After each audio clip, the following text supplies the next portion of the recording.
Greetings, 11th class political science students. Welcome back to our channel. Today we are going to summarize the chapter. We are going to complete the chapter, and it is going to be the last video for the reading of the chapter specifically. This is going to be the 11th part of the chapter. Until now, we have completed 10 part of the same chapter. In last class, basically we have discussed regarding the permanent and political executive of our country, right? We have discussed regarding their appointment, regarding their selection procedure, right? So all these things we have discussed in last class. In today's class, what we are going to discuss, we will discuss classification of civil services. So let us start today. Classification of civil services. So initially there are given three categories. Three categories are given to us. अब देखो three categories कौन सी होती हैं. All India services, जिसमें आपकी आती है Indian administrative service और Indian public services. Second is central services, जिसमें आपकी आती है इंडियन फॉरेन सर्विस और इंडियन रेवेन्यू सर्विस, जिनको उसके अलावा देखो Indian foreign services IFS, Indian revenue services IRS. उसके बाद स्टेट सर्विसेज कौन सी है, सेल्स टैक्स ऑफिसर्स, राइट. सो ये आपकी थ्री कैटेगरीज होती हैं, all India services, central services और स्टेट सर्विसेज. Got it. अब देखो person selected bye the UPSC, UPSC stands for Union Public Service Commission, for Indian administrative services and Indian services constitute the backbone of higher level bureaucracy in the state. अब देखो ये जो person है आपके IAS और IPS, ये क्या consider होते हैं, इनको बोला जाता है backbone of the higher level bureaucracy, क्योंकि ये वो है कि जो कहीं ना कहीं जो एक्चुअल में जो पॉलिसीज को ग्राउंड लेवल तक लेके जाने का वर्क करते हैं. अब देखो you may know that the collector of a district is the most important officer of the government at the district level. आपने सुना होगा आईएएस ऑफिसर्स होते हैं, डीसी जिनको बोलते हैं, डिस्ट्रिक्ट कलेक्टर, है ना. तो क्या होते हैं, उनको क्या बोला जाता है कि ये क्या है, वो सबसे इंपॉर्टेंट पर्सन है, सबसे इंपॉर्टेंट ऑफिसर होते हैं गवर्नमेंट के एक डिस्ट्रिक्ट लेवल पे, right. So do you know that the collector is normally an IAS officer. मतलब वो कलेक्टर कौन होते हैं, एक्चुअल में वो आईएएस ऑफिसर होते हैं. And that officer is govern by the service condition laid down by the central government. और वो जो ऑफिसर होता है वो वर्क कैसे करता है, जो उसकी सर्विस कंडीशन किस कौन लेट डाउन करता है, सेंट्रल गवर्नमेंट. मतलब वो जो पर्सन होता है normally that person is IAS officer, और वो जो सर्विस होती है जिसके अंडर वो वर्क करता है, वो सर्विसेज को ले डाउन कौन करता है, सेंट्रल गवर्नमेंट. एन आईएएस और IPS officer is assigned to a particular state whether he और she works under the supervision of the state government. अब देखो क्या होता है, जो आईएएस और आईपीएस ऑफिसर होता है बेसिकली उसको एक स्पेसिफिक स्टेट दे दिया जाता है, और जहां वो वर्क करते हैं under the supervision of the state government. अब सपोज देखो कैसे होता है, मान लिया ये देखो सेंट्रल सर्विसेज है ना, मतलब ऑल इंडिया सर्विसेज हैं, ऑल इंडिया सर्विसेज हैं, लेकिन फिर भी ये वर्क कैसे करती हैं, ये वर्क करती हैं under the supervision of the state government. अब देखो इसको समझो कैसे, मान लिया कोई ऑफिसर है जिसकी अपॉइंटमेंट, जिसकी पोस्टिंग हुई है कहां पर, पंजाब में. तो now that person will be working under the supervision of the Punjab state government. और सपोज कुछ टाइम के बाद उस पर्सन का ट्रांसफर हो गया, तो अब वो ट्रांसफर होगा तेलंगाना. तो पर्सन अब जो वर्क करेगा, now that person will be working under the condition, under the supervision, not condition, under the supervision of the state government of Telangana. समझ आया. So however IAS, the IAS and IPS officers are appointed by the central government. इनको appoint कौन करता है, central government. They can go back into the service of the central government, and most importantly what they can do, most importantly only the central government can take disciplinary action against them. अब देखो इस चीज को बड़े अच्छे से समझना, क्योंकि ये जो आपको पर्टिकुलर स्टेटमेंट गिवन है ना, इसमें आपको क्या बताया गया है कि देखो ये वो पर्सन है जिनकी अपॉइंटमेंट कौन कर रहा है, सेंट्रल गवर्नमेंट कर रही है, राइट. वर्क किसके अंडर कर रहे हैं, under the supervision of state government, है ना. लेकिन अब देखो क्या है, अगर इन पर्सन ने कोई ऐसा वर्क कर दिया जो इनके जुरिस्डिक्शन में नहीं है, या फिर उन्होंने कॉन्स्टिट्यूशन को वायलेट करते हुए कोई वर्क कर दिया, तो अब स्टेट गवर्नमेंट इनके अगेंस्ट एक्शन नहीं लेगी, इनके अगेंस्ट डिसिप्लिनरी एक्शन लेगी सेंट्रल गवर्नमेंट ओनली। अब इस फीचर को आप क्या याद रखोगे, हमारी कंट्री में फेडरल स्ट्रक्चर तो है, बट जो हमारा फेडरल स्ट्रक्चर है वो टिल्टेड है, मतलब झुका हुआ है टुवर्ड सेंट्रल गवर्नमेंट, राइट। और इसीलिए कुछ लोग हमारे फेडरलिज्म को क्रिटिसाइज करते हैं कि हमने कहने को तो फेडरल स्ट्रक्चर अडॉप्ट किया है, but lot of the functions are there in which central government is prevailing, उसकी पावर ज्यादा होती है। Got it.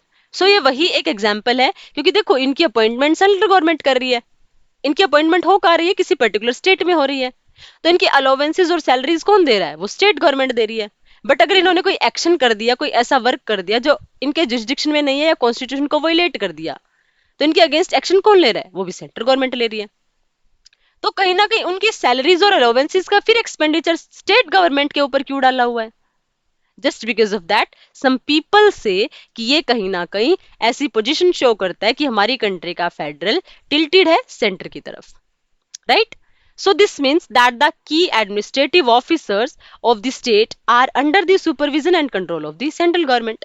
तो किसके अकॉर्डिंग वर्क करते हैं? Under the central government. Apart from the IAS and IPS officers appointed by the UPSC, the administrative of the state is looked after by the officers appointed through the State Public Service Commission. अब देखो, जब हमारी parliamentary structure है, तो अब देखो centre में भी कुछ वैसे ही प्रोविजंस है और स्टेट में भी। एज आई टोल्ड यू कि सेंटर में जो प्रेसिडेंट की पोजीशन है, same position is hold by the governor in the state. Centre में जो पोजीशन प्राइम मिनिस्टर की है, same position is hold by the chief minister in the state. अब सेंटर में जो position centre public Service commission, UPSC public Service commission की है, वैसी पोजीशन किसकी है स्टेट में? SPSC, state public Service commission. जैसे हरियाणा है, Haryana Punjab public Service commission, Punjab हो गया Punjab public Service commission, right. तो ये क्या करते हैं, ये अब स्टेट में वही लोग वर्क करते हैं, state public Service commission, okay. तो ये क्या करते हैं, ये भी अपॉइंटमेंट करते हैं, लेकिन किन की? आप लोगों ने सुना होगा एसडीएम्स, सब डिविजनल मैजिस्ट्रेट, ये उनको अपॉइंट करते हैं। So as we shall study later in the chapter on federalism, इसके बारे में डिटेल में आप चैप्टर फेडरलिज्म में स्टडी करोगे। This feature of the bureaucracy strengthens the control of the central government over the administration of the state. और यही जो फीचर वो क्या दिखाती है कि हमारी कंट्री में जो सेंट्रल गवर्नमेंट है उसका होल्ड ज्यादा है स्टेट के ऊपर, right. This bureaucracy, the bureaucracy is an instrument through which welfare policies of the government must reach the people. अब लेकिन देखो ब्यूरोक्रेसी का रोल इतना इंपॉर्टेंट क्यों है, क्यों हम ब्यूरोक्रेसी को इतना इंपॉर्टेंट कंसीडर कर रहे हैं? क्योंकि जो ब्यूरोक्रेसी है ना, वो एक इंस्ट्रूमेंट है। कैसा इंस्ट्रूमेंट? जो वेलफेयर पॉलिसीज को लोगों तक पहुंचाने का टास्क करता है, राइट। क्योंकि यही तो वो लोग हैं ना जो उनको ग्राउंड लेवल तक लेके जाते हैं। लेजिस्लेचर ने तो लॉ बना दिया, एग्जीक्यूटिव के नाम पे इंप्लीमेंट हो रहा है, बट यही वो पीपल है जो एक्चुअल में उसको उसकी इंप्लीमेंटेशन करवाते हैं। But most often it is so powerful that people are afraid of approaching a government officer. लेकिन देखो, क्योंकि ये परमानेंट होते हैं, है ना, इसलिए लोगों के दिमाग में क्या है, we can not be remove from authority. और ऊपर से इनको हटाने की जो अथॉरिटी है वो किसके पास है? सेंट्रल गवर्नमेंट के पास है। इसलिए इन लोगों के माइंड में क्या जाता है, because we are not elected, we are selected. तो ये लोग कैसे वर्क करते हैं कि हालांकि देखो इनको बोला जाता है सिविल सर्वेंट्स, है ना, बट इवन देन जो इनके दिमाग में फिर क्या हो जाता है कि कुछ टाइम के बाद ये लोग फील करना शुरू कर देते हैं वी आर द मास्टर्स। और इसीलिए लोग क्या करते हैं, इनके ऑफिस में जाते टाइम भी डरते हैं।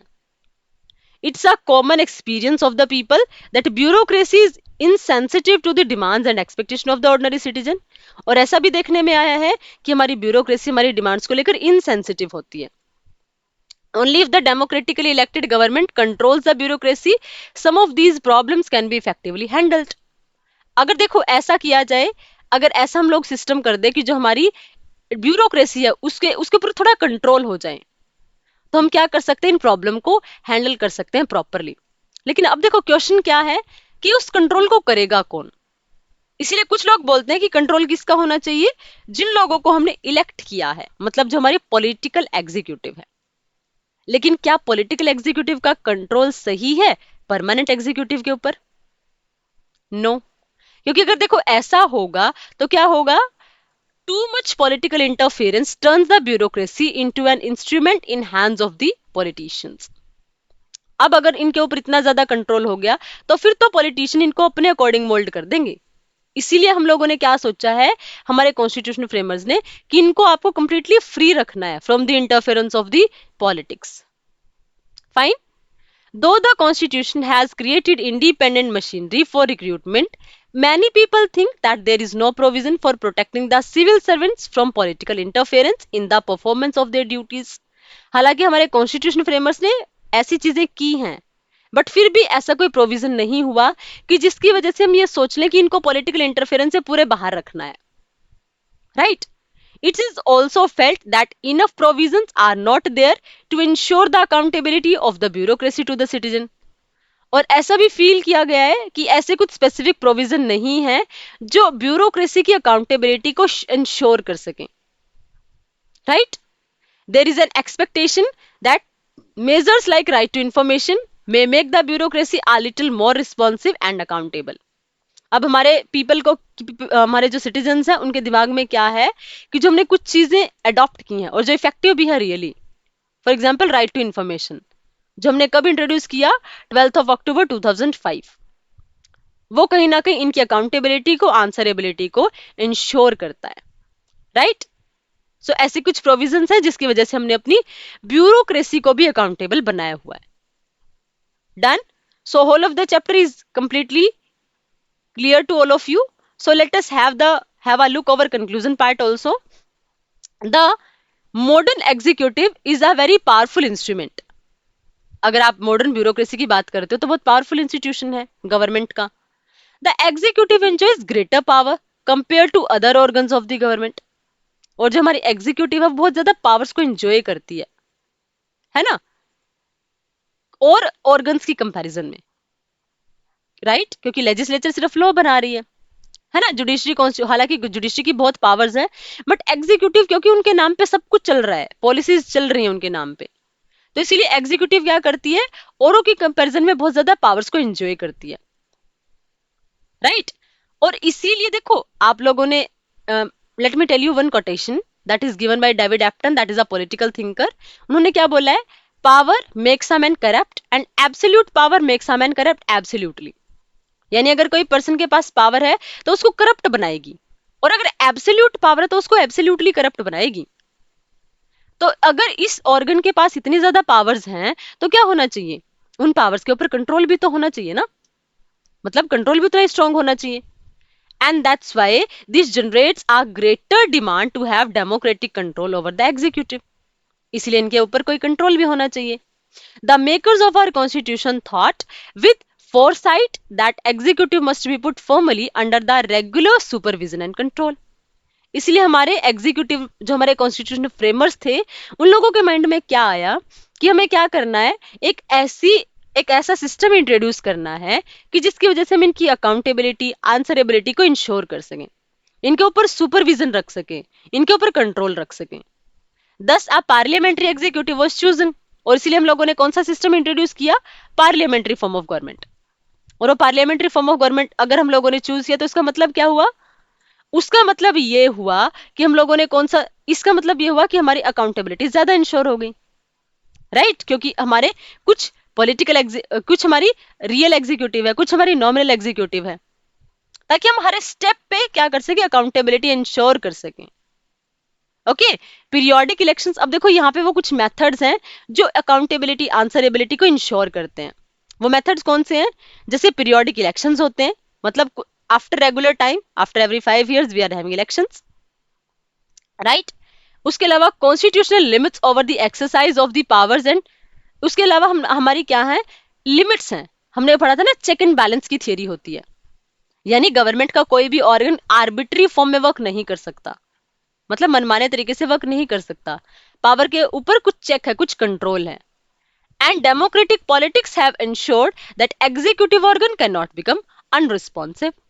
और जो हमारी डेमोक्रेटिक पॉलिटिक्स है उसने भी इंश्योर किया है कि हमारी एग्जीक्यूटिव ऑर्गन है वो अनरिस्पॉन्सिव ना बने, that should be more responsible. क्योंकि as we understood that it is having you can say abundant quantity of powers, and that's why if they are having that much powers, so there should be a positive control also over all the kinds of powers. And that's why we have made those kind of provisions in the constitution, so that we can ensure accountability and answerability of this particular executive organ of the government. Fine. So I hope whole of the chapter is completely crystal clear to all of you. I know chapter was lengthy, chapter was broad, but even then chapter is very important from every point of view. Not from that point of view that you are the student of political science, not for that only. You are the student of humanities, not for that only, but because you are the citizen of India. For being a vigilant citizen of our country, you should know these kind of things. And these are the things that whether you are giving any kind of competitive exams, questions will be asked from these portions specifically, right? At least for being a citizen, we should know these things regarding our government specifically. Okay, so we have discussed a lot of things in this particular chapter. Initially, we have discussed three form of government: parliamentary form of government, presidential form of government, and semi-presidential form of government. After that, we have discussed parliamentary form of government and its structure in India, according to Indian point of view. And in that, we have discussed real and nominal executive in our country, right? In the form of nominal executive, formal executive, right? What we have discussed? President and his powers, his role. Okay. And in the form of real executive, what we have discussed? Prime Minister and his Council of Ministers, right? After that, we have also discussed permanent and political executive. We have also discussed the methods by which we can ensure the accountability of our permanent executive also, right? So we have also understood that any organ of the government that is not having absolute power, there are always some kind of checks and controls over every part of the government. Fine. So I hope every part is completely clear to all of you. If you are having any kind of doubt and query, you can ask your doubts in comment section. NCRT solution for the same chapter we will start from next video. Till then, keep learning, keep revising, stay connected. Thank you. Thanks a lot.